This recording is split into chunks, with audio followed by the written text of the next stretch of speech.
Today, we're visiting a fluorite beneficiation plant that combines gravity separation and flotation.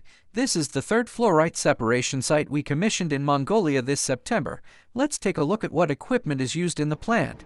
This is the crushing and screening section, equipped with a jaw crusher, cone crusher, and vibrating screen. After crushing, the ore is classified into different size ranges by the vibrating screen, and then sent to the jig separation workshop.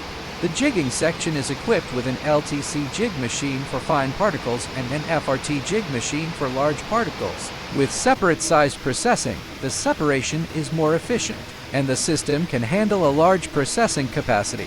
After jig separation, both concentrate and tailings go through a dewatering screen for moisture removal, making transportation and stockpiling easier. These are the fluorite concentrates produced by the jig machines.